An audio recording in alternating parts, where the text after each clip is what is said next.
오늘 말씀은 이 모압의 멸망에 대한 내용이고요. 이 내용으로 이제 네 번째 시간이 되겠습니다.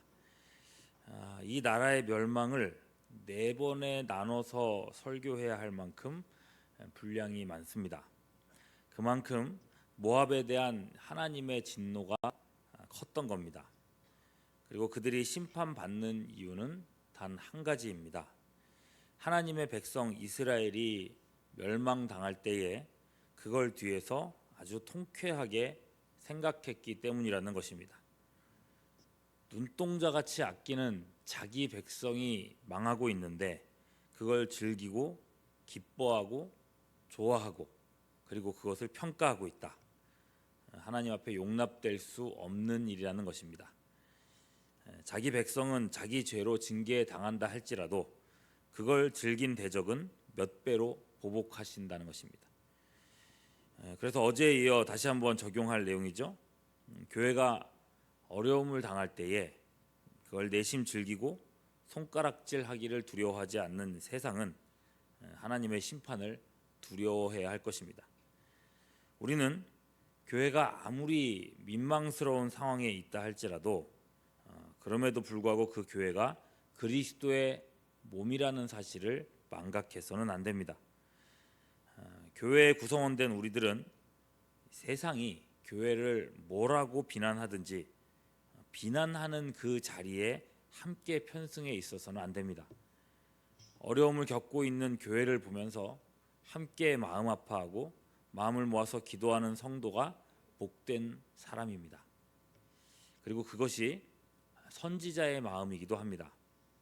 하나님을 향해서 반역하고 입에 담기에도 두려운 죄를 아무렇지도 않게 짓는 이 하나님의 백성들을 볼 때에 선지자들은 이 일을 남일처럼 여긴 적이 없습니다. 지금 예레미야도 그렇지 않습니까? 예레미야가 그토록 지금까지 경고해 왔습니다. 너희들이 자꾸 그러면 망한다. 그렇게 경고했음에도 백성들은 그 말을 듣지 않았습니다. 오히려 듣기 싫은 소리를 한다고 해서 예레미야에게 온갖 수모를 주었죠. 그러다가 망한 것 아닙니까? 예레미야가 그런 상황이 되었을 때 뭐라고 이야기를 해야 되겠습니까? 내 말 듣지 않더니, 하나님 말씀 듣지 않더니, 성경대로 살지 않더니 내 이럴 줄 알았다. 우리라면은 아주 통쾌해할 수도 있습니다. 근데 예레미야가 그랬습니까? 여러분, 성경 순서상으로 예레미야 다음으로 나오는 책이 뭐죠? 예레미야 애가입니다. 애가, 슬픔의 노래입니다. 통쾌한 노래가 아니에요. 예레미야는 이 백성들이 망할 때에 장기가 끊어지는 듯한 고통을 느껴야 했습니다. 그렇게 말 듣지 않는 백성들, 나를 괴롭혔던 사람들이 망하는데도 예레미야는 그들을 안타깝게만 여겼습니다. 그들을 위해서 기도했습니다. 그래서요, 바벨론이 예레미야에게 친절을 베풀고 그에게 선택의 기회를 줬죠. 네가 원한다면 이 땅에 머물 수 있도록 해주겠다. 그러나 우리와 함께 간다면 너희에게 편안한 그리고 좋은 자리를 주도록 하겠다. 그러니 그동안에 모든 서름을 보상받을 수 있는 좋은 기회였습니다. 그러나 예레미야는 이런지야 그 제안을 거절하죠. 대신에 포로로 잡혀가지 못하는 약한 사람들과 함께 있기로 합니다. 요즘 사상처럼 약자들이 의로워서 약자와 함께하는 게 더 의로운 일이라서 그런 게 아닙니다. 그들은 의롭지도 않았습니다. 그렇게 멸망당한 후에도 조금도 정신 차리지 못했기 때문입니다. 하나님이 그렇게 애굽으로 가지 말라고 했는데도 그들은 고집스럽게 애굽으로 도망가서 망하는 자리로 갑니다. 그럼에도 그들은 그 남은 자들과 함께하며 그들에게 하나님의 말씀 전하는 일을 했습니다. 죽는 순간까지 그렇게 하면서 살았습니다. 여러분, 우리가 선지자보다 의롭습니까? 그럴 수 없잖아요. 행위로는 그들을 따를 사람이 거의 없을 겁니다. 그들이 하나님의 백성들을, 이렇게까지 말 듣지 않는 하나님의 백성들을 비난하지 않고 품었다면 우리 역시도 그래야 한다는 것입니다. 그리스도의 몸된 교회가 고통당할 때에 그 교회를 위해서 함께 아파하며 기도하는 우리가 되어야 합니다. 여러분, 이렇게 말할 때에 마음속에 떠오르는 몇몇 교회들이 있지 않습니까? 최근에 문제가 있는 일부 대형 교회들이 떠오르실 수도 있습니다. 아니 가깝게는 지금 우리 담임 목사님께서 임시 당회장으로 섬기시는 이 교회도 있죠. 그 교회가 어떤 문제가 있는지, 또 무슨 일로 저렇게 한 마음이 되지를 못하고 있는지, 우리가 할 일은요, 그들을 위해서 함께 기도하는 것입니다. 그런 의미에서 이번에 담임 목사님이 어려움 당한 교회를 섬기시는 것이 어쩌면 우리 교회가 은혜를 누릴 수 있는 기회라는 생각이 듭니다. 지금도요, 담임 목사님께서 그 교회의 회복을 위해서 영성 새벽 기도회를 인도하고 있습니다. 평소에는 이 교회의 새벽 기도에 20명 남짓 하는 사람들이 나왔다고 하는데 지금 한 150명 정도가 나와서 예배를 드리고 있다고 합니다. 그 교회 교인들이 놀랜대요. 하나님께서 우리 목사님을 통해서 이렇게 일하고 계시는데 우리가 기도로서 동역해야 되지 않겠습니까?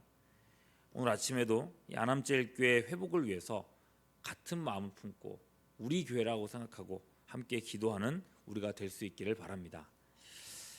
자, 그렇게 되어야 할 텐데 많은 사람들이 그렇게 하지를 못합니다. 다른 교회의 아픔을 비난하는 데는 빠르면서 그 아픔을 함께하는 기도에는 무관심합니다.